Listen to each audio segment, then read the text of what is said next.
Good afternoon, ladies and gentlemen, and to those watching us from other parts of the world.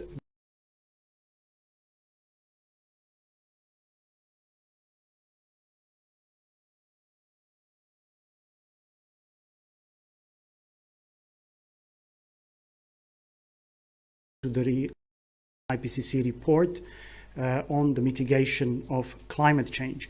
We have a number of distinguished speakers today who will deliver brief statements. This will be followed by an official presentation of the report on mitigation of climate change. The instructions to the media about how to submit questions in the course of this press conference have already been sent out, and so for the members and the representatives of the media, please do indicate the name of your organization, your own name, and the question you have. I would like to also stress that we will try to accommodate as many questions as possible. We will have about 90 minutes for the entire press conference, but it is likely that, unfortunately, we will not be able to go through all of them. I would like now to welcome Mr. Abdullah Moqsid, the Secretary of the IPCC, to introduce today's event and speakers. Thank you, dear Andre. Today, the IPCC releases its report on the mitigation of climate change. Soon, you will hear from the scientists themselves when they present the main finding of this report. This cycle, the sixth cycle, was the most intense of all the IPCC history, with 8 reports, and we have already released 7 of them. We have finalized the reports from the 3 working groups in unprecedented conditions during the COVID-19 pandemic. The report released today comes at the end of this third successful virtual approval plenary. I mean virtual approval plenary. The commitment and years of hard work of hundreds of scientists around the world and 195 governments made this possible. Let me also stress that the IPCC ability to deliver rely on the voluntary and generous contribution of states. I am incredibly honored to welcome and introduce our distinguished guest speakers. First, we will see the video message from the United Nations Secretary-General, Antonio Guterres. We will also hear from our IPCC Chair, Professor Hussein Lee. We will also hear from the World Meteorological Organization Secretary-General, Professor Petri Talas, and the United Nations Environment Programme Executive Director, Inger Andersen. We will also hear from the scientists, Dr. Jimsky, co-chair of Working Group 3. We will hear also from Professor Diana Erg-Vorsatz, Vice Chair of Working Group 3, and we will hear also from Dr. Ramon Pich-Madruga, Vice Chair of Working Group 3. We will now see the video message from the United Nations Secretary-General, Antonio Guterres. The jury has reached a verdict, and it is damning. This report of the Intergovernmental Panel on Climate Change is a litany of broken climate promises. It is a file of shame, cataloguing the empty pledges that put us firmly on track towards an unlivable world. We are on a fast track to climate disaster. Major cities underwater, unprecedented heat waves, terrifying storms, widespread water shortages, the extinction of 1 million species of plants and animals. And this is not fiction or exaggeration. It is what science tells us will result from our current energy policies. We are on a pathway to global warming of more than double the 1.5-degree limit agreed in Paris. Some government and business leaders are saying one thing but doing another. Simply put, they are lying. and the results will be catastrophic. This is a climate emergency. Climate scientists warn that we are already perilously close to tipping points that could lead to cascading and irreversible climate impacts. But high-emitting governments and corporations are not just turning a blind eye. They are adding fuel to the flames. They are choking our planet based on their vested interests and historic investments in fossil fuels, when cheaper, renewable solutions provide green jobs, energy security, and greater price stability. We left COP26 in Glasgow with a naive optimism based on new promises and commitments. But the main problem, the enormous growing emissions gap, was all but ignored. And the science is clear. To keep the 1.5 degree limit agreed in Paris within reach, we need to cap global emissions by 45% this decade. But current climate pledges would mean a 14% increase in emissions. And most major emitters are not taking the steps needed to fulfill even these inadequate promises. Climate activists are sometimes depicted as dangerous radicals. But the truly dangerous radicals are the countries that are increasing the production of fossil fuels. Investing in new fossil fuel infrastructure is moral and economic madness. Such investments will soon be stranded assets, a blot on the landscape and a blight on investment portfolios. But it doesn't have to be this way. Today's report is focused on mitigation, cutting emissions. It sets out viable, financially sound options in every sector that can keep the possibility of limiting warming to 1.5 degrees alive. First and foremost, we must triple the speed of the shift to renewable energy. And that means moving investments and subsidies from fossil fuels to renewables now. In most cases, renewables are already far cheaper. It means governments ending the funding of coal, not just abroad, but at home. And it means climate coalitions made up of developed countries, multilateral development banks, private financial institutions, and corporations with adequate technologies supporting major emerging economies in making this shift. It means protecting forests and ecosystems as powerful climate solutions. It means rapid progress in reducing methane emissions. And it means implementing the pledges made in Paris and Glasgow. Leaders must lead. But all of us can do our part. We owe a debt to young people, civil society, and indigenous communities for sounding the alarm and holding leaders accountable. We need to build on their work to create a grassroots movement that cannot be ignored. If you live in a big city, a rural area, or a small island state, if you invest in the stock market, if you care about justice and our children's future, I am appealing directly to you. Demand that renewable energy is introduced now at speed and at scale. Demand an end to coal-fired power. Demand an end to all fossil fuel subsidies.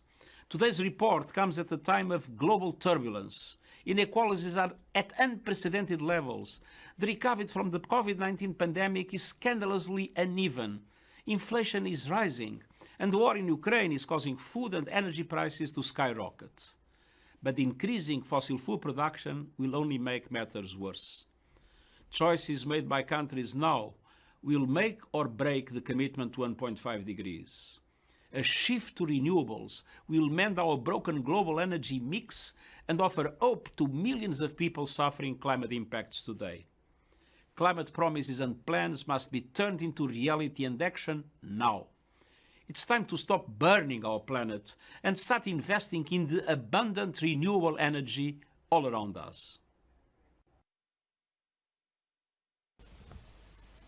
I now invite the chair of the IPCC, Dr. Hui-Sung Lee, to take the floor. We have just heard a very important message from the United Nations Secretary-General Antonio Guterres. The IPCC report before us today is a powerful evidence that we have the great potential to mitigate climate change. We are at a crossroads. This is the time for action. We have the tools and know-how to limit warming and secure a livable future. Today's report marks the completion of the scientific trilogy. It is the last piece of the 3 IPCC Working Group contributions to the 6th Assessment Report, which will conclude with a synthesis report to be released later this year. This Working Group 3 report provides the most recent scientific knowledge on the mitigation of climate change. It complements the report on the state of global warming, which was released last summer, and the report on the climate risks and adaptation released just last month. Together, they confirm that IPCC is the authoritative scientific voice of the United Nations on climate change, and that the IPCC is the unique interface between climate science and policymaking. I'm confident that the policymakers around the world, especially the COP27 in Egypt later this year, will benefit greatly from the 4 IPCC reports, and that these reports will be the backbone of the climate deliberations, decision-making and action on a global, regional, and national level. Thank you. Thank you, Dr. Lee. We will now see a video message from the WMO Secretary-General Peter Talas. Very high on the global agenda as well. Dear participants of the IPCC Working Group 3 press conference, dear Jim Skia, you have been heading the writing team, and I would like to thank also the UK government for all the support that you have given for the success of this report. The road has been a little bit bumpy, and you have been forced to work much harder than you expected, but I think that the end result is great. We are at the moment facing very challenging times. We have learned from about this brutal war in Ukraine, which also has an impact on the media environment, and that has meant that attention to this long-term major challenge for the welfare of humankind and biosphere has been a little bit lower than it used to be before this war. And this war that is ongoing in Ukraine, it has an impact also outside of Ukraine. It has an impact on food security, prices of food, and also prices of energy. And this is going to hit especially less developed countries, as is the case of climate change as well. We have already seen rises of energy prices, both electricity and fossil fuels, and that's very high on the global agenda as well. And in the best case, this would speed up the reduction of the use of fossil energy and also speed up green transition. In the worst case, interest to mitigate climate change will be challenged because of this development. But let's concentrate on the results of this excellent report, which form very good basis for crucially needed raise of the ambition level of climate mitigation. Although I would like to praise the results of the COP26, where G7 and European Union countries made pledges to keep us on 1.5 degrees track. We should also keep in mind that the rest of the G20 countries, including the BRICS countries, were not in a position to offer such pledges that would keep us on such a track. This report today shows what are the means and most effective means and most affordable means in different types of economies to enhance the crucially needed pace of mitigation efforts. I hope that this information will be used by the governments in different parts of the world to proceed with mitigation. The Working Group 2 report, which was published some weeks ago, was showing that every corner of the Earth is already affected by climate change. And the report today shows that every region in the world had also an impact on climate change problem today. Classically, we have been thinking that only the developed countries which have used most of the fossil resources so far are responsible for that. But if we take the land use into account, especially deforestation in Latin America, Africa, and Southern Asia, it's shown that they have also had a major impact on the climate problem, which is demonstrating that we need global efforts to be successful in climate mitigation. And besides that, there's also need to pay attention to climate adaptation. We know that the negative trend in climate will continue for the coming decades anyhow, and melting of glaciers and sea level rise for the coming centuries. We just celebrated the World Meteorological Day on 23rd of March, and there United Nations Secretary-General Antonio Guterres was tasking WMO to lead the preparation of major early warning service package to be approved by the COP27 hosted by Egypt this November in Sharm el-Sheikh. Only half of the 193 members of WMO have proper early warning services in place, which means that ever-growing impacts are causing dramatically growing economic and human losses. We have also drastic gaps in weather, climate, and hydrological observing systems, which means that the early warning services, especially in African, Caribbean, and Pacific countries, are in very poor shape. There's an urgent need to invest in basic weather, climate, and water observing infrastructures to enhance the early warning service abilities of especially LDC and SIDS countries.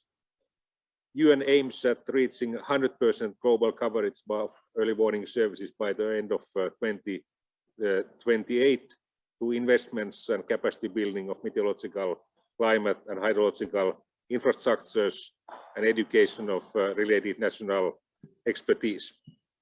So to conclude, we have two urgent challenges ahead of us: adaptation and mitigation.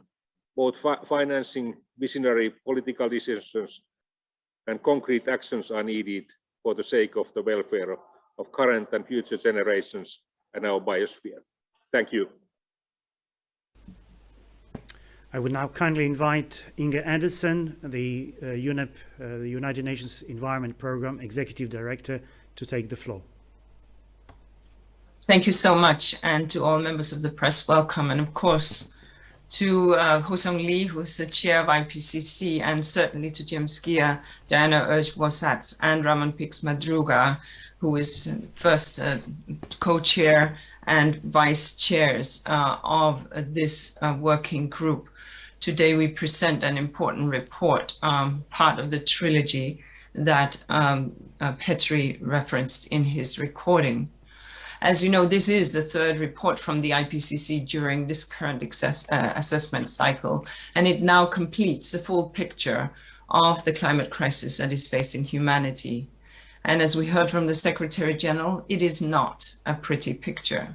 The first two IPCC reports told us that climate change is here and now and causing huge disruptions in the natural world and to human well-being.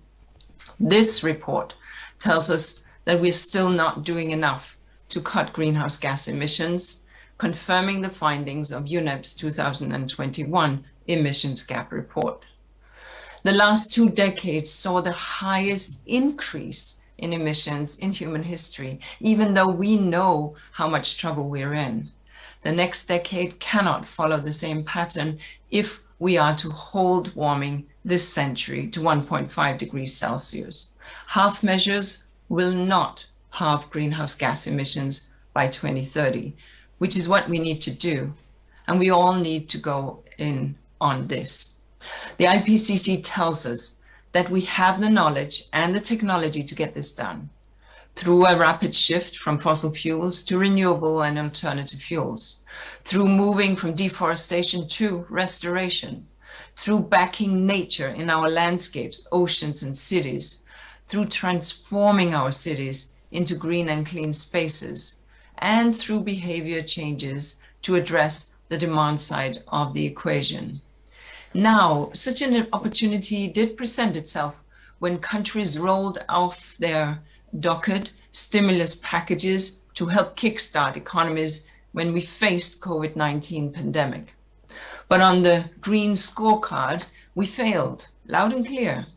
Once again, we now today find ourselves with an opportunity for some as countries seek out alternative sources of energy. Immediate needs must be met, yes, to heat homes, and to keep lights on. But as we rethink hydrocarbon suppliers and our dependency on fossil fuels, the solution has to be to kickstart the transition to renewable and cleaner sources of energy. The next climate COP in Sharm el-Sheikh must bring more ambitious climate pledges and long-term strategies for 2050 to help drive such shifts. But increased action must begin this year, not next year, this month, not next month, and indeed today, not tomorrow. Otherwise, we will, as the UN Secretary-General put it, continue to sleepwalk into a climate catastrophe. Thank you. Thank you very much for these thoughtful remarks. I would now like to invite Dr. Ho-Sung Lee, the chair of the IPCC, to open the official presentation of the report. Thank you, Andre. This critically important Working Group 3 contribution assesses progress made in mitigation and options available for the future. It is looking at enabling conditions across sectors and systems in the aspects of the technological, environmental, economic, and social dimensions. Building on the findings of Working Group 1 and Working Group 2, this report gives us options for solution. It offers strategies to tackle the critical questions of our time. How can the world reduce greenhouse gas emissions? How can the world speed up the emissions reductions in a just and equitable manner? How can the buildings, transport, cities, agriculture, livestock, and energy sector to be a part of the solutions to lowering emissions? I'm encouraged by the increasing number of countries taking ambitious climate actions. There are policies, regulations, and market instruments that are proving effective. If these are scaled up and applied more widely, they can support deep emissions reductions and stimulate innovation. The Working Group 3 co-chairs and vice-chairs will present the main findings of the report. Now I hand over to the Working Group 3 co-chair, Dr. Jim Ski, who will present the details of the report. Okay, thank you, Ho-Sung. And before I start, I would like to thank all of the authors who spent countless hours working on this report on a voluntary basis under extremely difficult circumstances given the COVID pandemic. I would also like to thank my fellow co-chair, Priyadarshi P.R. Shukla, who unfortunately can't be with us today. We've actually been shoulder to shoulder for the last 5 years to guide the work on this report. In his place, I'm actually joined by two of the Working Group 3 vice chairs, Diana Urga-Vorsats and Ramon Pix-Madruga, and together we are pleased to present the findings of this Working Group 3 assessment of the mitigation of climate change. Now, our assessment was prepared by 278 authors from 65 countries. We reviewed more than 18,000 scientific papers and considered close to 60,000 individual comments from governments and experts as part of the drafting process. And all of this feedback has helped to strengthen the report. So in the next 20 minutes, we're going to set out our key findings, showing where we are in terms of greenhouse gas emissions, where we're headed, and what action we can take to limit global warming. Now, the reality is that greenhouse gas emissions, which are causing global warming, are at their highest levels in human history. Emissions in 2019 were about 12% higher than they were in 2010 and 54% higher than in 1990. So we are definitely not on track to limit warming to 1.5 degrees Celsius. But there is increased evidence of climate action, and the average annual rate of growth in global emissions has slowed in the last decade, from 2.1% per year in the early part of this century to 1.3% per year between 2010 and 2019. And this decline in growth is particularly noticeable in the energy and industry sectors, where the rate of growth has more than halved. Despite this progress, our assessment concludes that unless there are immediate and deep emission reductions across all sectors, limiting warming to 1.5 degrees will be beyond reach. Some countries have achieved a steady decrease in emissions over several years at rates consistent with limiting warming to 2 degrees, and a growing number of cities are setting net zero target. An increased range of policies and laws have enhanced energy efficiency, reduced rates of deforestation, and accelerated the deployment of renewable energy. And climate laws that result in reduced or avoided emissions are present in 56 countries, covering more than half of global emissions. One notable success is around renewable energy. Since 2010, there have been sustained decreases in unit costs, with reductions of 85% for solar energy, 55% for wind power, and 85% for batteries. And in some cases, costs have fallen below those of fossil fuels. And at the same time, we've seen big increases in installed capacity, as this figure shows. Now, looking at policies that were implemented by December 2020, we conclude that, without strengthening mitigation efforts, greenhouse gas emissions are projected to lead to warming of 3.2 degrees. In the scenarios we assessed, limiting warming to 1.5 degrees requires global greenhouse gas emissions to peak before 2025 at the latest and be reduced by 43% by 2030.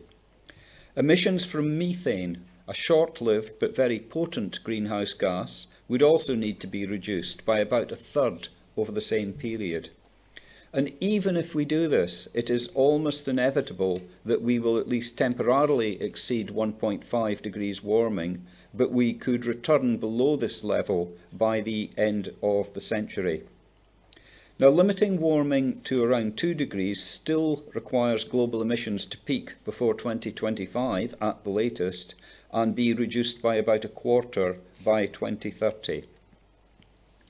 Now, the temperature will stabilise when we reach net zero carbon dioxide emissions.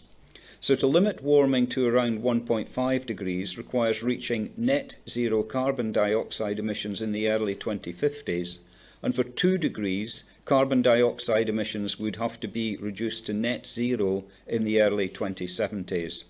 Deep and sustained reductions of other gases would also be required. So how do we go about reducing these emissions? And to answer this question, let me hand over to Diana. Thank you, Jim. I'm Diana Urge-Forsats, one of the Vice Chairs of Working Group 3. What I would like to do now is to take you through the options that are available in each sector to combat climate change. And yes, in every sector there are options available that can at least halve emissions by 2030 and keep open the possibility of limiting warming to 1.5 degrees. Let's walk through these. The energy sector accounts for about a third of all emissions, and major transitions are required to limit global warming. This will involve a substantial reduction in fossil fuel use, low or no carbon energy systems, widespread electrification, use of alternative fuels such as hydrogen and sustainable biofuels, use of carbon capture and storage, and improved energy efficiency. Transitioning to a low-carbon energy sector is expected to cut down international trade in fossil fuels. Energy efficiency and reductions in energy consumption can be achieved using digital technologies. In this way, it is also possible to decentralize the energy network so that power comes from multiple localized energy networks rather than one main electricity grid. Electricity systems powered by renewables are becoming increasingly viable, but it will be challenging to supply the entire energy system in this way. Changes to our lifestyles and behavior can reduce our carbon footprint, as well as improve our health and well-being. There is untapped potential here to bring down global emissions by between 40 and 70% by 2050, but only if the necessary policies, infrastructure, and technologies are in place. Of the 60 actions we assessed in this report, on an individual level, the biggest contribution comes from switching to walking and cycling, and using electrified transport. Other effective options include reducing air travel and adapting our houses. Shifting towards balanced, plant-based diets is an option. Wealthier individuals have the highest potential for reductions as investors, consumers, role models, and professionals. While there is mitigation potential in many regions of the world, in some places, people require additional housing, energy, and resources for human well-being. To be effective, lifestyle changes will need to be supported by systemic changes across every aspect of society, including transport, buildings, industry, and land use. Looking at the transport sector, reducing demand plays an important part in reducing emissions, and low-carbon technologies are also key. Electric vehicles offer the greatest potential, as long as they are combined with low or zero carbon electricity sources. Advances in battery technologies could assist in the electrification of trucks and complement conventional electric rail systems. In aviation and shipping, which are harder to decarbonize, alternative fuels, such as low-emission hydrogen and biofuels, would be needed. Overall, there is substantial potential for emissions reductions, but this depends on decarbonizing the power sector. Cities and other urban areas account for more than 2/3 of global emissions if we take into account what is produced in the city and brought in from elsewhere through energy and products. And there is significant potential for emissions reductions. In all cities, better urban planning is key. 3 other broad strategies have been found to be effective. These include sustainable consumption and production of goods and services, electrification, and improving carbon uptake and storage in cities, for example, with trees, lakes, green roofs, and permeable surfaces. In buildings, it is possible to reach net zero emissions in 2050. Action in this decade is critical to fully capture this potential. This will involve retrofitting existing buildings and using effective mitigation technologies in those that are yet to be built. This requires ambitious policy packages, which may incorporate efficient design and use of space, energy, materials, appliances, and the use of renewables. There is an increasing number of net zero energy and net zero carbon buildings in almost all climates. This has come about from construction and retrofitting. More could be done to reduce emissions in this sector if renovation rates and retrofitting were improved.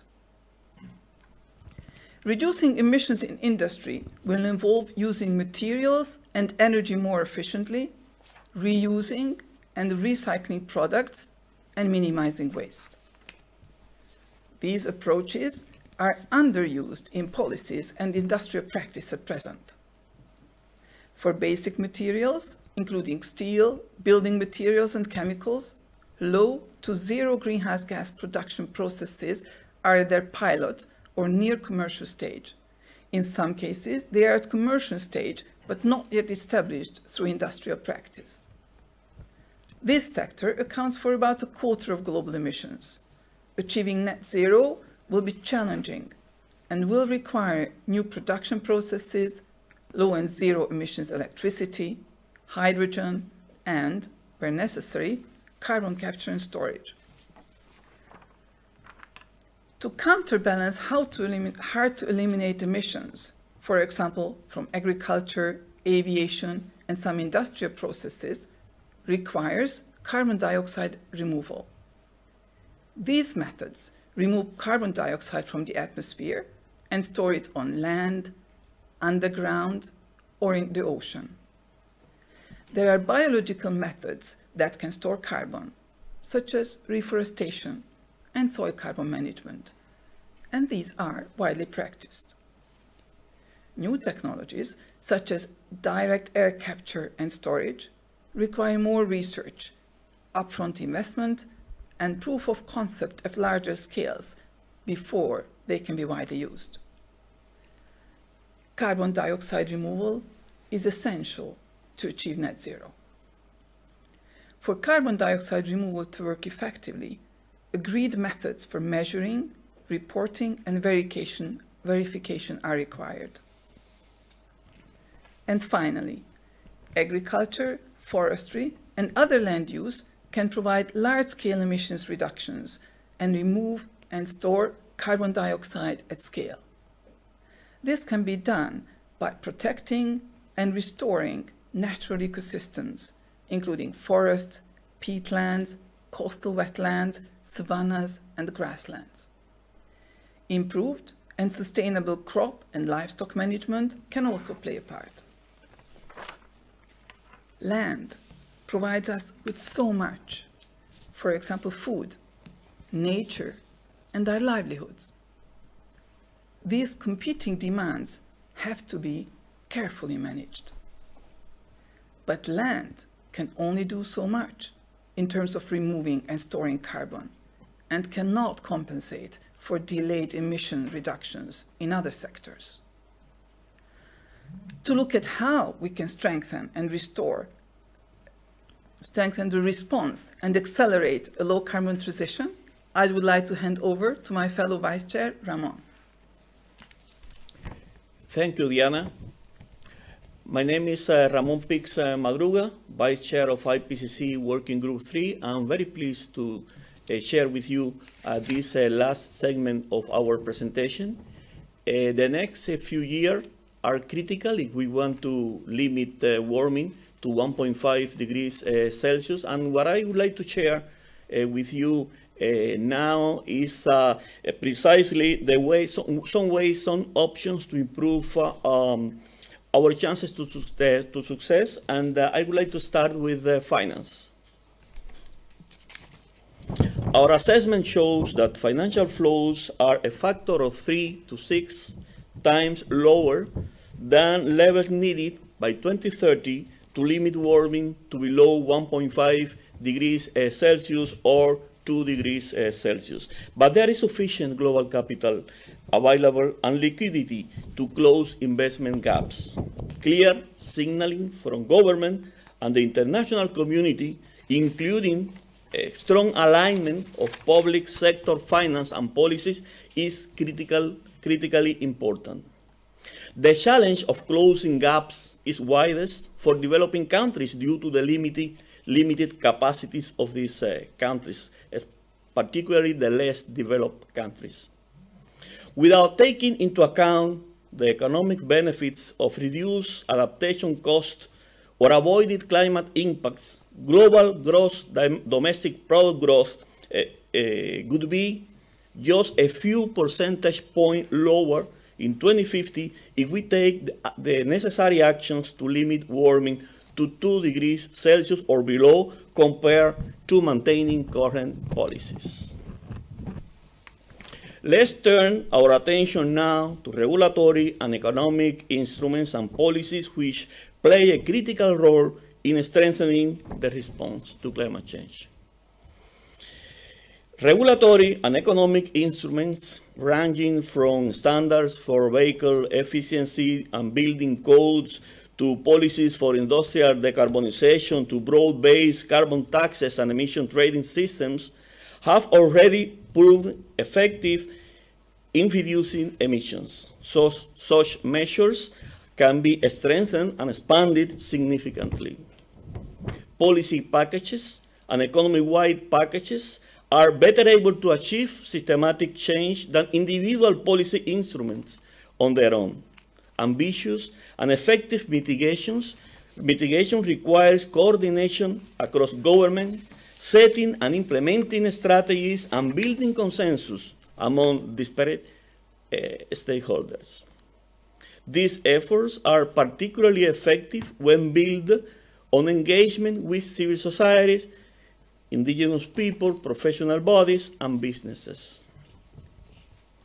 In recent years, there has been enormous activities and significant progress in technology and innovation, which is reflected in this assessment report of Working Group 3.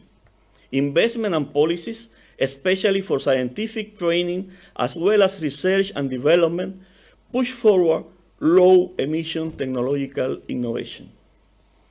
Key to effective decision-making in assessing the potential benefits and risks of different technologies and approaches, understanding their implementation at scale, and identifying what stands in their way. Some options are technically viable, increasing cost-effective, and generally supported by the public, which enables development in many regions. Examples include solar energy, energy-efficient appliance, improve forest and crop management, and reduce food waste. Other options face barriers that need to be addressed before they can be implemented at scale. Adoption of low-emission technologies is slower in most developing countries, particularly the less developed countries, due to their limited capacities. In all countries, actions to limit global warming that result in wider benefits to societies can increase the pace, depth, and breadth of emission reductions. Accelerated and equitable climate action in mitigating climate change and adapting to climate change impact is critical to sustainable development. In this report, we show how mitigation goes hand in hand with achieving many of the sustainable development goals. We see that equity and just transitions can lead to deeper ambitions for accelerated climate action. Many countries and regions are already applying just transition principles. In our assessment, we look at how mitigation actions can lead to sustainable development. Here are two examples, and let me start with actions in urban areas. As we focus on just one option, green and blue infrastructure, we see that green roof and facade, networks of parks and open space, wetlands, and urban agriculture can not only absorb and store carbon, but at the same time achieve many other sustainable development goals, as you can see with the square in these graphs. For example, they can reduce pressure on urban sewer systems, reduce flood risks, and heat island effects. They can also deliver health benefits from reduced air pollution. Focusing now on land use, avoiding deforestation, and sustainably managing soils, forests, and livestock can mitigate climate change. These actions align well with sustainable development and can also result in responsible production, improved livelihood, and food security. Potential conflicts between reducing emissions and sustainable development, particularly around land use, and the need to ensure access to food, water, and energy can be managed with the right policies, investment, and financial partnerships. This gives an insight into the wider benefits of mitigation. Our report provides a comprehensive assessment of all this. And for now, I would like to hand back to my colleague, Professor Jim Skee. Okay, thank you, Ramon. Climate change is the result of more than a century of unsustainable energy and land use and patterns of sustainable consumption and production. And what this report has done is to show how taking action now can move us towards a fairer and more livable world. And so just to sum it all up, we know what to do, we know how to do it, and now it's up to us to take action. Thank you very much for this presentation. We are now opening the floor for questions. The first questions are already with us. I will direct the first one to Professor Jim Skee. Your SPM, this is from the New Scientist magazine, Adam Vaughan. Your SPM says that global emissions must peak by 2025 and fall 43% by 2030 in, quote, in global modeled pathways that limit warming to 1.5 with no or limited overshoot, end quote. What examples does the report hold to suggest that this is feasible? And what the global emissions rose 5.5% last year and have never fallen that fast. Yeah, well, what the report absolutely makes clear is that we're not talking about business as usual if we are going to address the challenge of climate change. So we don't look at the immediate past and say we expect that pattern to continue. The message is very clear. The governments of the world have set targets in the Paris Agreement or the Paris goals of limiting warming to 1.5 or maybe 2 degrees.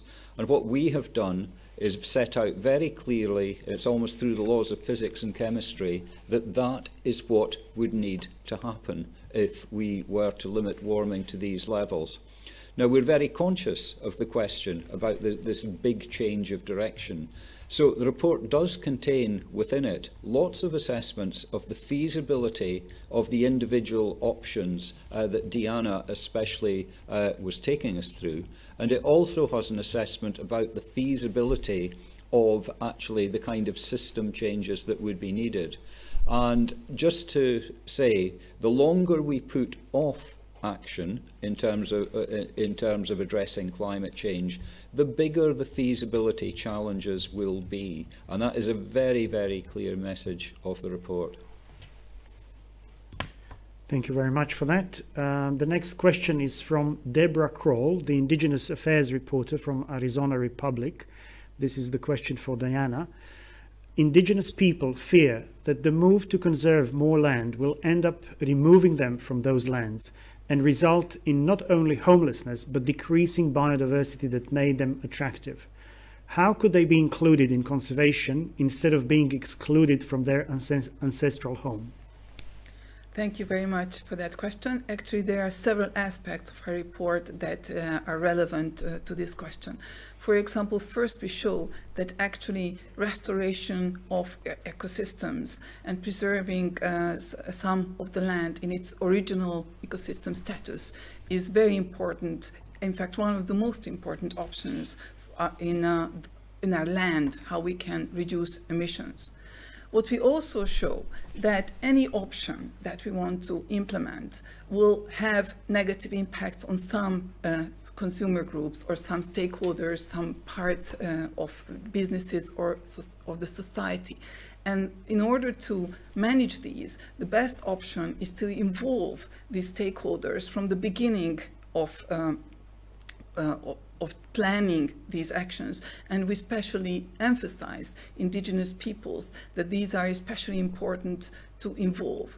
Also, they can also have special wisdom to us in which we can benefit from when we plan these opportunities. Thank you very much. The next question is from New Hampshire Public Radio. It's directed to Ramon. What is the role of local or state or city or town governments in speeding emissions reductions? What goals should they set and what actions can they take? First of all, I would like to say that when talking about solutions and responding to climate change, the starting point is thinking in terms of inclusive actions that consider not only the national governments, but also a variety of stakeholders including, of course, the local communities, including the subnational governments, but also participation of professional bodies, businesses, and different stakeholders that, of course, should be not only part of the problem, but also part of the solution. And in that sense, we have been experimenting in the recent past, I would say, a movement, a trend to an considerably increase in the participation of the subnational entities and also local community in the context of looking for solutions to climate change. And this has, to certain extent, also encouraged governments to take policies and law associated as part of this whole trend.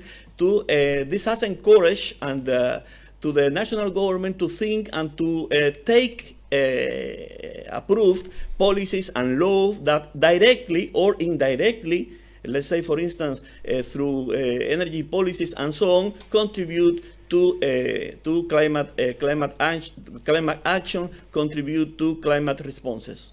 It's a crucial element indeed, thinking in terms of the inclusiveness that is needed and equity in terms of thinking on policies and responses to climate change. These two concepts are as crucial as part of the whole concept of just transition. I mean, how equitable is the process, how inclusive is the process, and in that sense, the local communities, the indigenous people, and the other stakeholders that I already mentioned are crucial components, crucial ingredients. Thank you very much for that response. We have the next question from the Times of India, and it's directed to the United Nations Environment Programme Executive Director, Inger Andersen. The question is the following.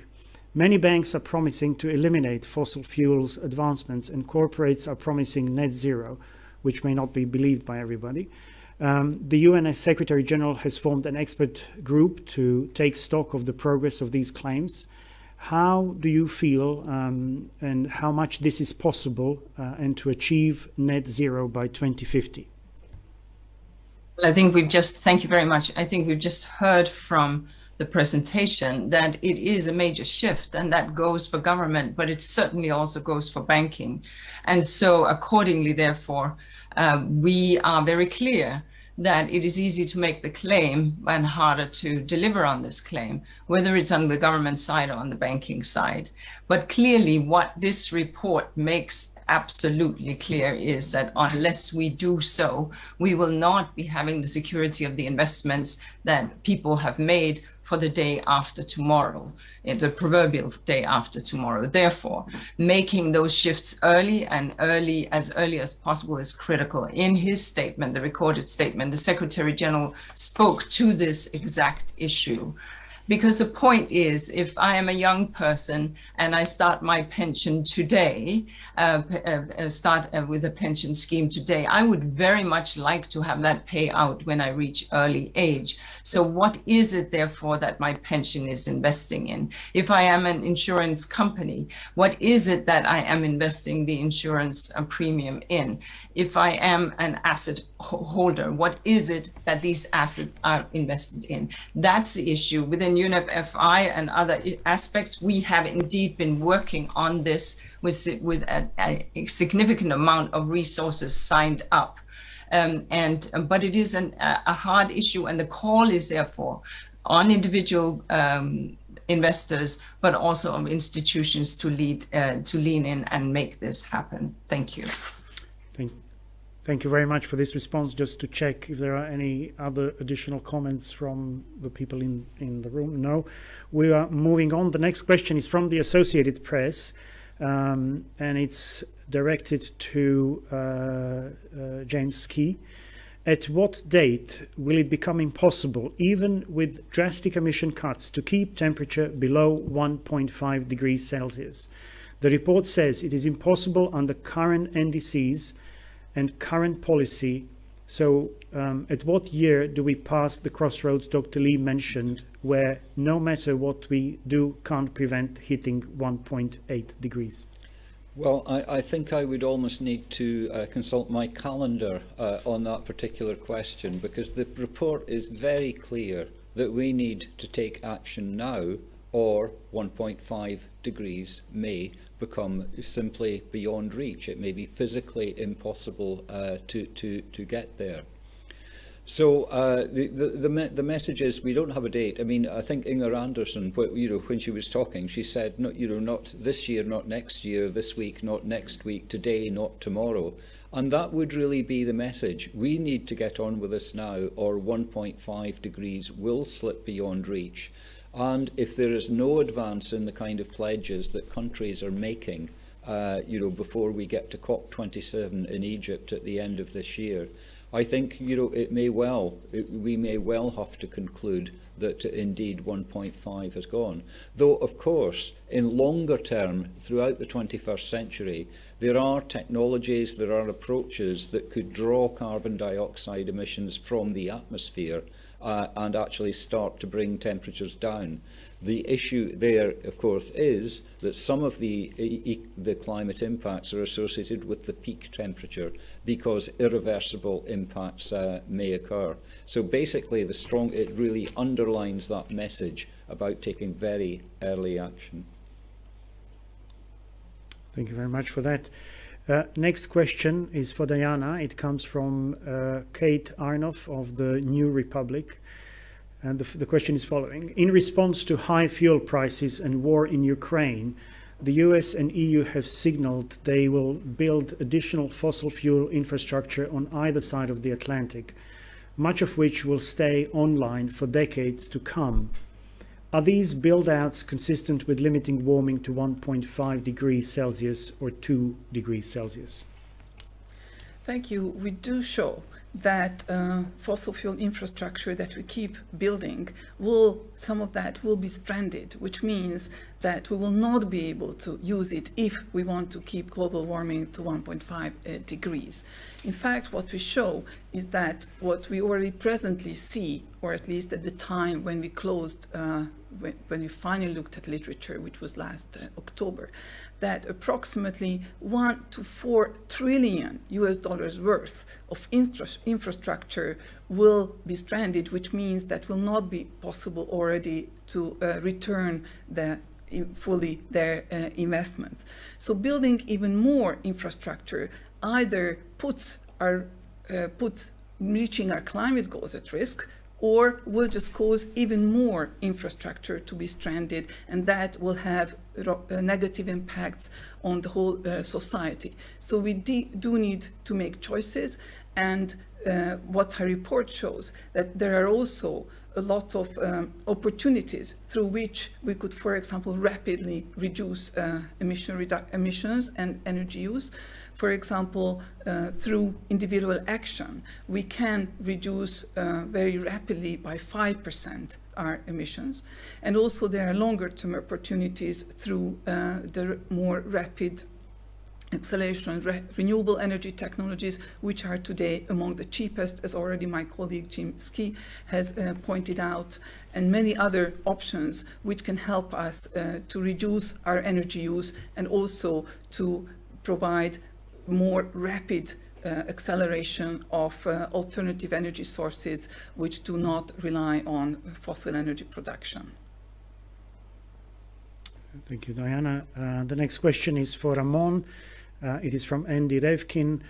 The report shows global greenhouse gas emissions have continued to rise, but also says expanding laws and policies, quote, have led to the avoidance of emissions that would otherwise have occurred, end quote.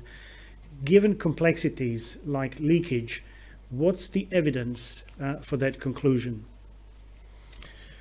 Well, first of all, I would like to say that the policies and law is a part of the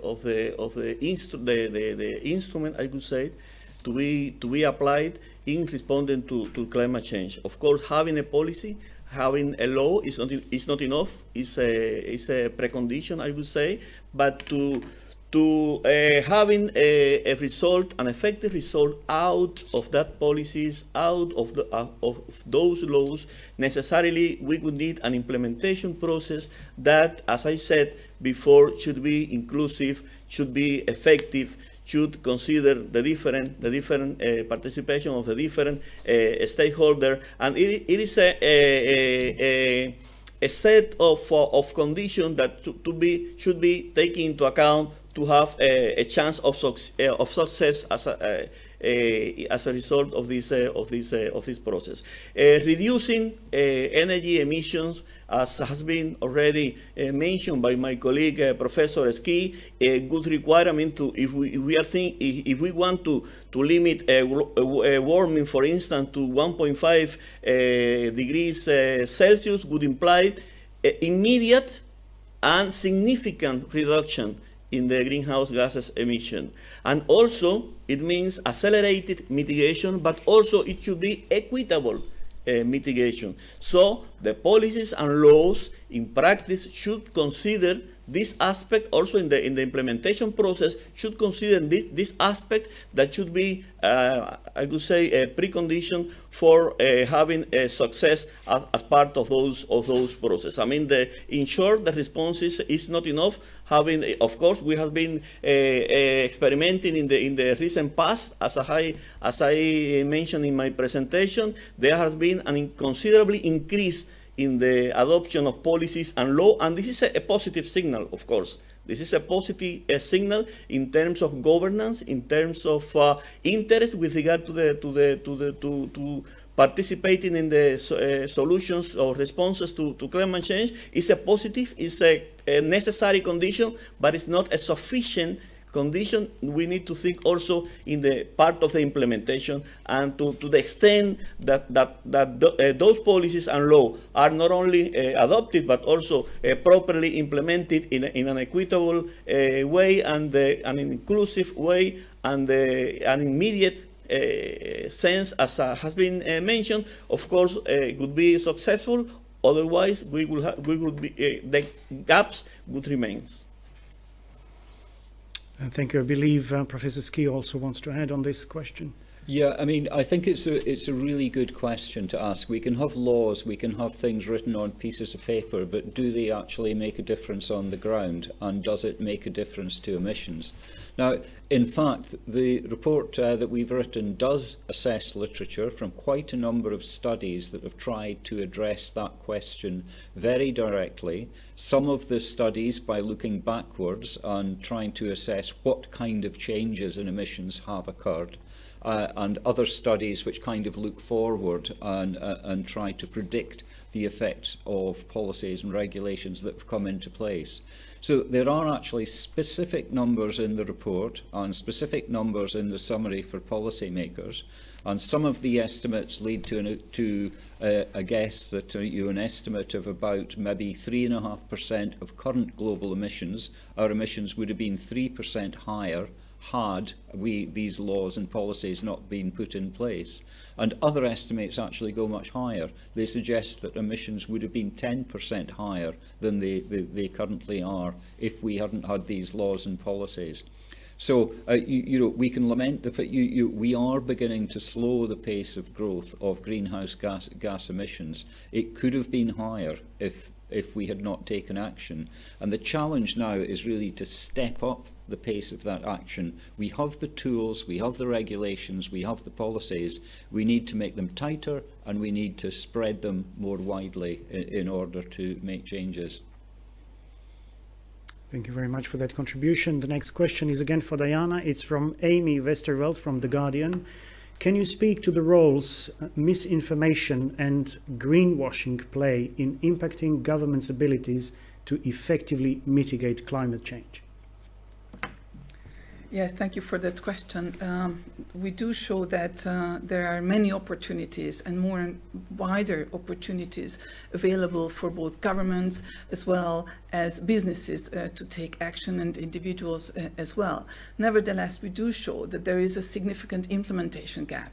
So the promises of many cities, governments, businesses have not we don't see the progress that they will be able to reach their promises, because there is the emissions are not going in the direction that where they would already need to be if we were to fully reach the targets that they have set. Nevertheless, we also see that there is significantly increased political will, and that will help us in reaching these targets, because, for example, as Jim already showed, there are 18 countries which have already managed to reduce their emissions as in response to their climate change policies.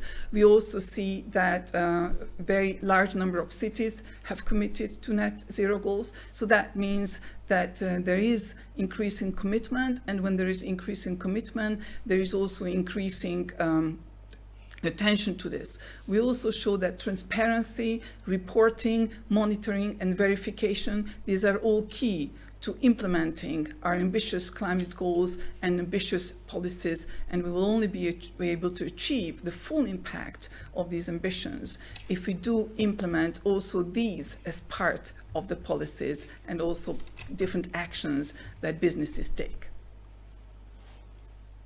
Thank you very much for that response. The next question is again for the United Nations Environment Programme Executive Director.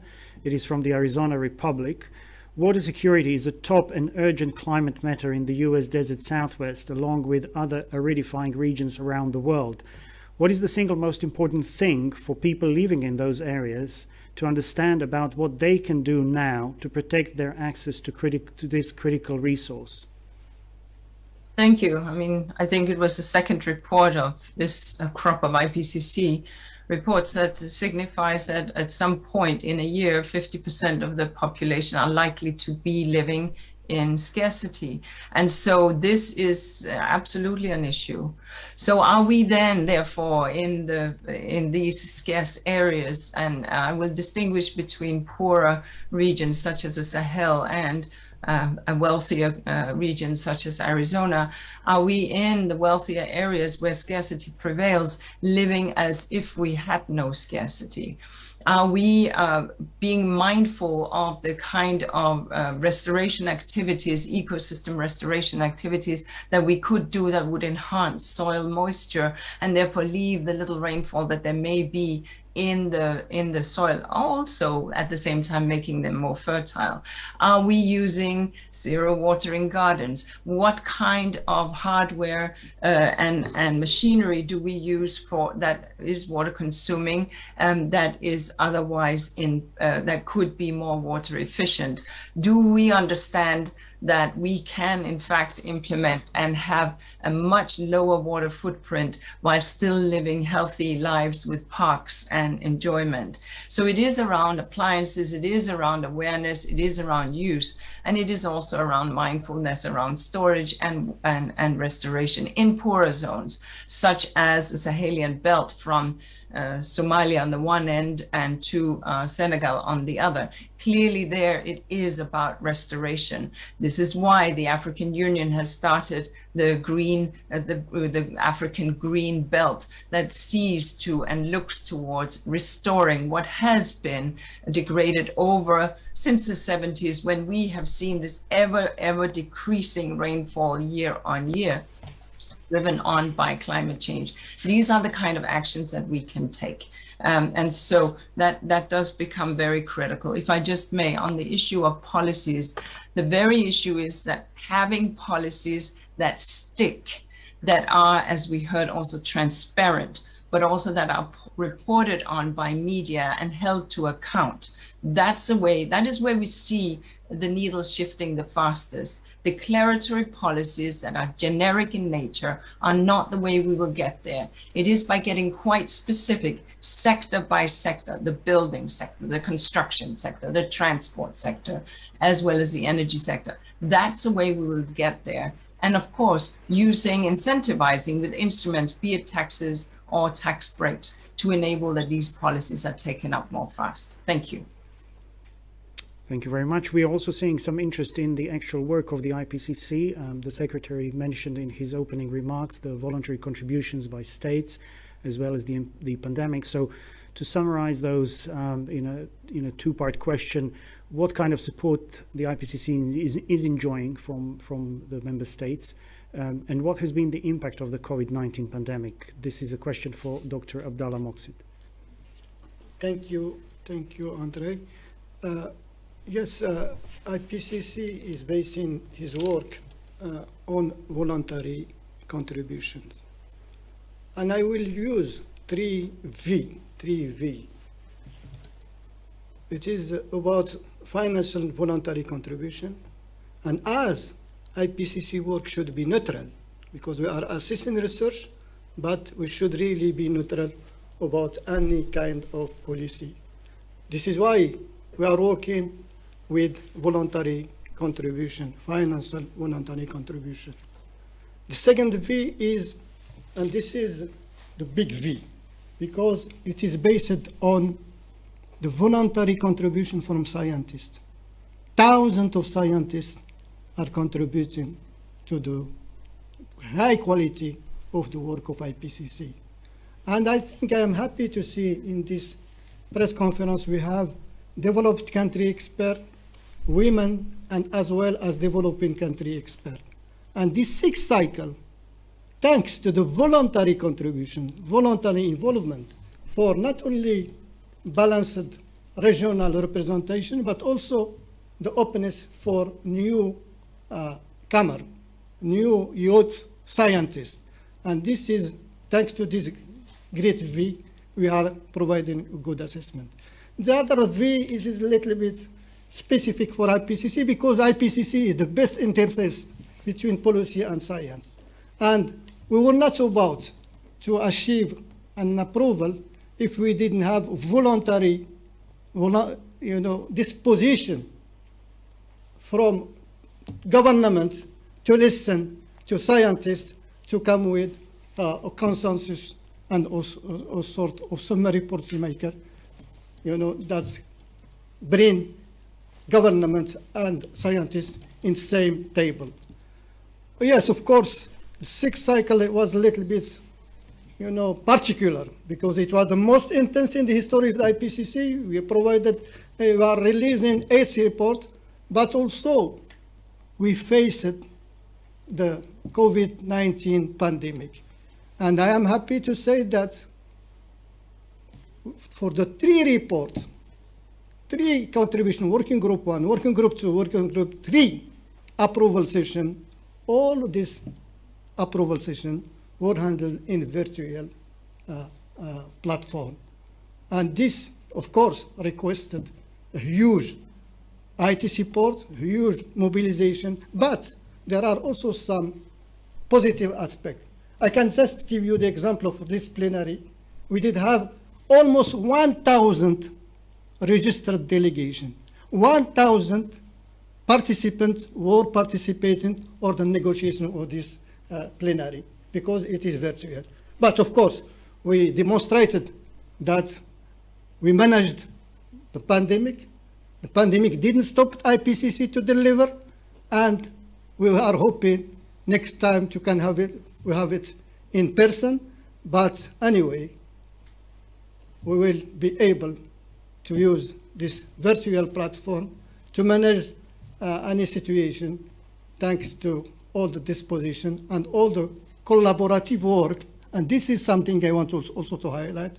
I think this 6th cycle was also a demonstration that there was excellent collaboration between the 3 working group of IPCC, as well as between the Secretariat and all the technical support unit under this 3 working group.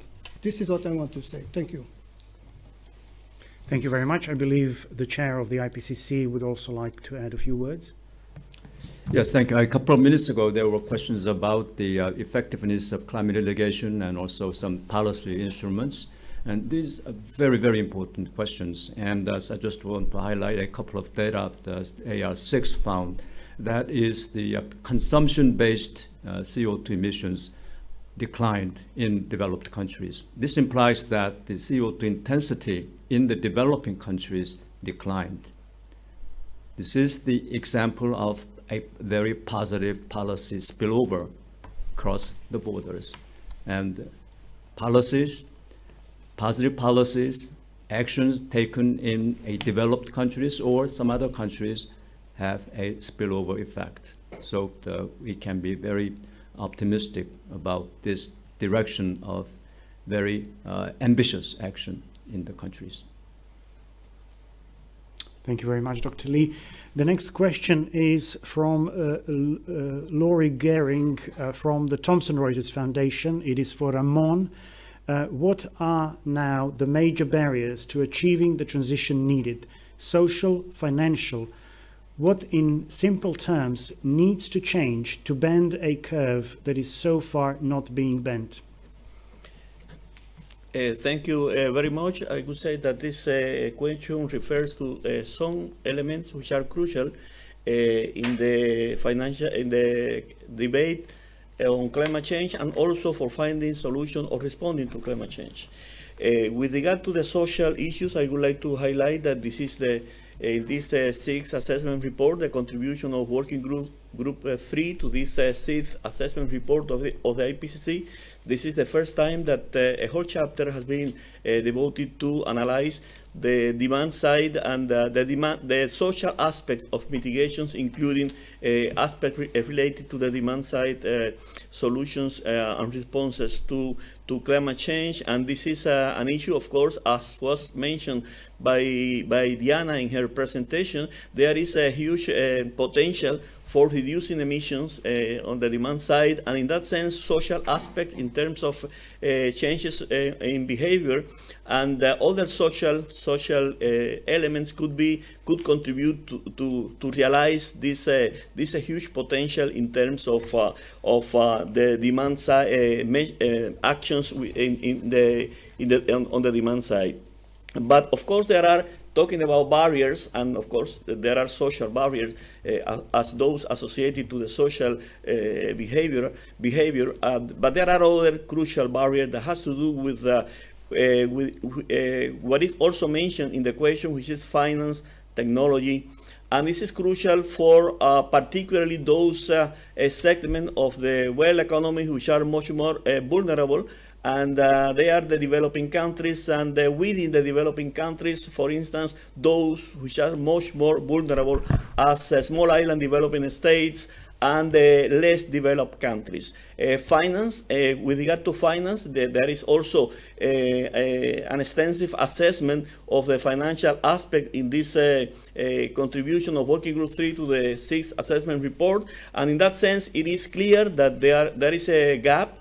There is a gap with regard to the existing financial flows oriented to climate action and the requirements to the financial requirement to advance in limiting warming to 1.5 or 2 degrees Celsius. And in contrast to this gap, there are capitals available.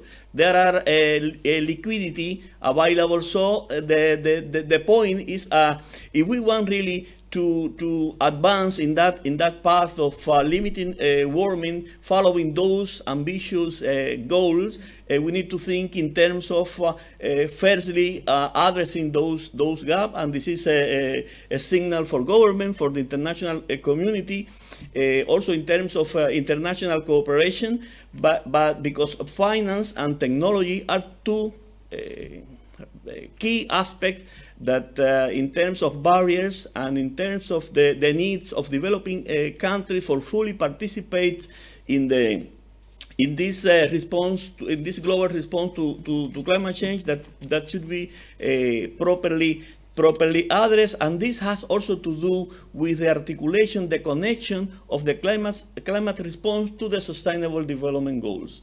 I mean, these are two sides of the same coin, I would say, for progressing, for advancing, and sustain this the accomplishment of those goals. We necessarily need to think in terms of an accelerated response to climate change and accelerated mitigation as part of that response, but this accelerated process should also be equitable as has been already said, and this is also another issue that need to be properly addressed as part when thinking in terms of barriers for further progress in that sense. With regard to technology development, technology transfer is another aspect that was assessed in this contribution of Working Group 3, and of course this is another area in which much more effort would be needed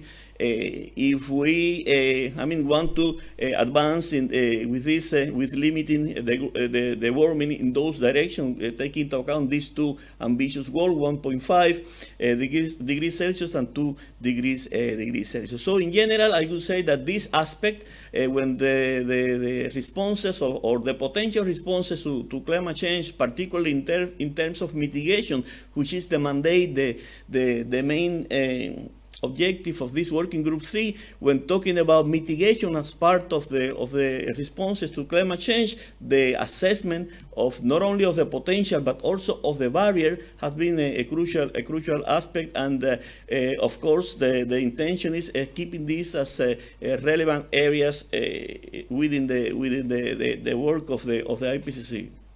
Always considering that the mandate of the IPCC is assessing relevant literature with regard to these issues and others, without being prescriptive in terms of the prescribing policies. Thank you very much, Ramon. I believe Co-Chair Jim Ski also has something to add on this question. Yeah, very specifically on finance. I mean, we have a dedicated chapter on investment and finance in the report. And what it is trying to do is really to explain the issues about how you close that gap and get enough money moving into the kind of mitigation projects that we need. And what's very clear, public money can't do it by itself. I mean, developed country governments have not met their $100 billion a year goal, but the money that is needed is actually in the trillions. It's not a matter of billions. So we need to get private sector money going as well. And there the important thing is that the public sector and governments use the money that they have cleverly in order to incentivize private sector investments. So the challenge there is, in many developing countries, the cost of capital is high. So public governments need to put in place steps and use instruments that bring down that cost of capital to make the projects more investable. And that means things like loan guarantees, export credit, etc., to make sure that the projects become investable. And that's got to be a big part. It's not just about public money coming through, which may be important, especially for adaptation projects, but from the mitigation side, it's reducing the risks of investing in the projects from pension funds, insurance companies, etc. Thank you very much for that. Just to alert our panelists, we have about 8 more minutes to go. We'll try to squeeze as many questions as possible. Please bear that in mind. The next question is from Janessa Duncombe from EOS. It's possibly first for Diana. Perhaps the co-chair might want to also add something to it. Here's the question. Pandemic shutdowns led to the largest annual drop in global energy-related carbon dioxide emissions since World War II. And brought broad economic pain. How does the scale of the drop in 2020 compare to what's needed each year to limit warming at 1.5 or 2 degrees Celsius? And what is essential for limiting economic strain? Thank you very much. And that's a very important question because, of course, it emerges in us that if this substantial reduction, this around 5 to 6% reduction, is what is needed each year to reach our climate goals, to keep global warming at 1.5 degrees, then does it mean that we have to be all locked up and go through these austerities to reach our climate goals?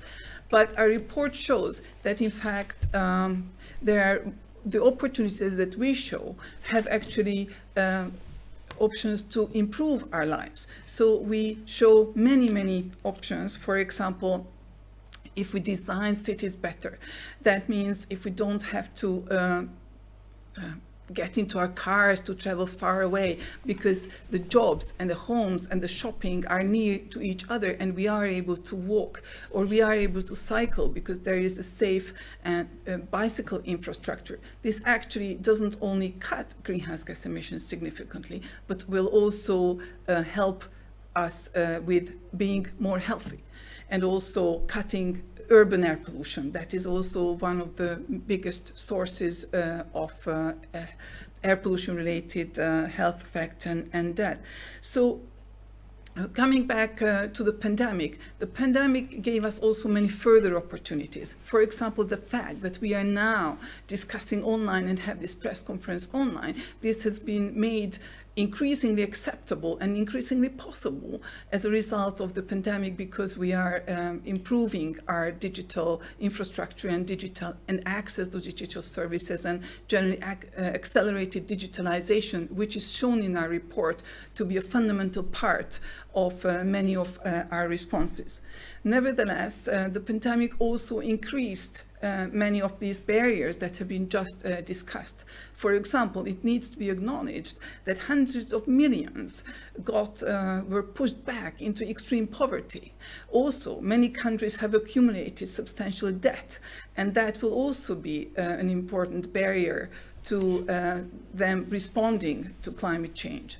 Nevertheless, further opportunities come through our responses to the pandemic. As already mentioned earlier in this press conference, that many governments are mobilizing substantial resources to revitalize their economies, and how these resources are spent is really critical to reach not only to again bring the economies back and bring those people out of poverty, but these can be very well also utilized for reaching our climate goals. And here it gives me also a good opportunity to come back to the previous question and add some further information on the previous question related to fossil fuel investments. Because if we invest in for example, zero energy buildings, which I have already mentioned that these are becoming increasingly available all throughout the world. Also, we can now retrofit buildings to be net zero. These give us opportunities not only to cut our energy use, but also to improve the health and well-being of the people. And the pandemic has shown that this is very important, because we are spending increasing amounts at home. And so the point is that altogether this pandemic has, yes, shown that we can reduce emissions, but that's not the way how we will have to reduce emissions. But there are many opportunities through the responses to the pandemic, which can accelerate our actions so that we can reduce our energy use and related emissions in the scale that was as a result of the pandemic. Also, if we can go to co-chair Yeah, Jimski. let me be quick. Looking at the time, we've got a new chapter on demand and consumption, and what that makes very clear, it's not human behaviour alone that is going to get emissions down. It's a mixture of access to and provision of infrastructure and technology. And of course, during the pandemic, it was all done by human behaviour. We all locked ourselves up in our homes and didn't travel. That's not the way to get emissions down in the long term, because you will not see the social acceptability of such an approach. So I think there are very big limitations to the analogy between the kind of experiences we had, especially in 2020, and how you would go about getting demand and emissions down in the long term. That needs planning, it needs investment in infrastructure, it needs provision of and access to technology. Okay, thank you very much for that. I believe this is going to be our last question. It's from Agencia EFE, from Marta Montojo. And on this one, perhaps I will direct it first to Ramon, and then perhaps maybe an additional comment from the co-chair, Jimski. What sort of climate mitigation policies that have been put in place so far has had a short-term negative impact on vulnerable low-income groups and small companies, as the authors suggest? And how can governments avoid having such an impact going forward? How much can we rely on the CDR technologies, or carbon dioxide reduction technologies? Well, with regard to this last part of the question, CDR is has been also assessed, of course, as part of this assessment of the Working Group 3, and has been considered mainly the different options that were mentioned by my colleague Diana, and for instance include. Let me take one of those options with regard to land-based solutions or land-based mitigation. In that case, for instance, reforestation, reduce reforestation, reduce deforestation could be part of this, but because contribute to the capture of carbon, in that case biological sequestration of carbon, and in that sense it has a positive effect in terms of contributing to climate change mitigation. I mean, that's part of this the positive side of this technology. But we need to take into account that when applied at very large scales, many of these technologies, CDR technology, can have also adverse effects in terms of the implications of the impacts with regard to the other land uses that has to do, for instance, with food security, but also with the soil, the health of those ecosystems. It could imply the soil deterioration. It can have negative implications for biodiversity. I mean, all these potential side effect that in many cases are associated to the scale in which these technologies are applied were assessed in this contribution of Working Group 3. Of course, as I said, these CDR technologies are not only considered for land-based responses. There are other options that were also mentioned in terms of the ocean, geological sequestration, and so on. But I took this specific example with regard to the land responses, because there we can see many of these positive in terms of mitigation and adverse side effect with regard to the other negative implication in other areas. Thank you very much. Co-Chair Ski. Yeah, okay, that was two massive questions for the price of one there, actually. Just thinking about potential negative effects, and they don't have to be negative if they're managed properly. For example, the move to electric vehicles. They're more expensive to buy and they're cheaper to run, and that can affect people on low incomes who don't have the access to the capital to take them up. So that's the kind of thing where you need the policies in place to actually make it work and make it equitable. You can also pick up areas of converting agricultural land for planting trees. That can displace people and interacts with land tenure systems. So again, these are the kind of issues that need to be managed.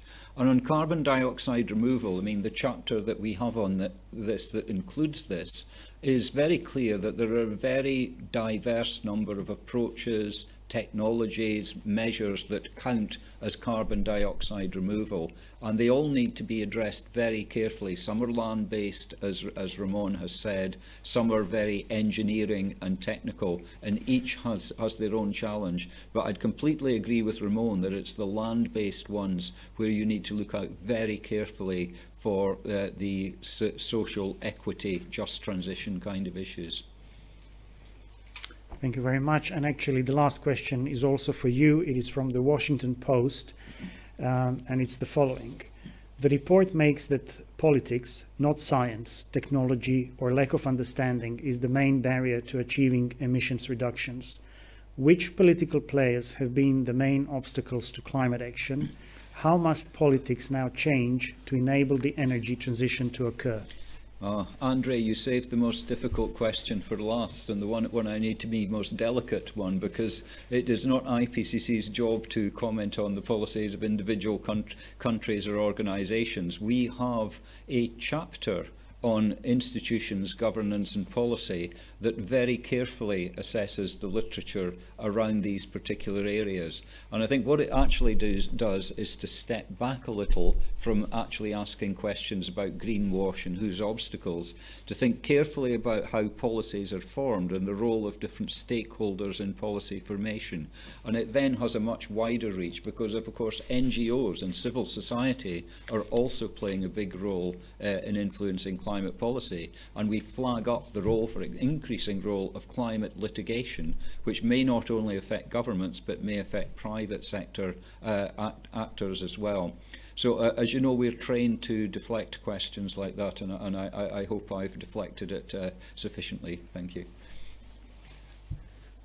Thank you very much. And before we close, I would just like to invite the chair of the IPCC, Hwee-Sung Lee, to share any closing remarks he may have with us.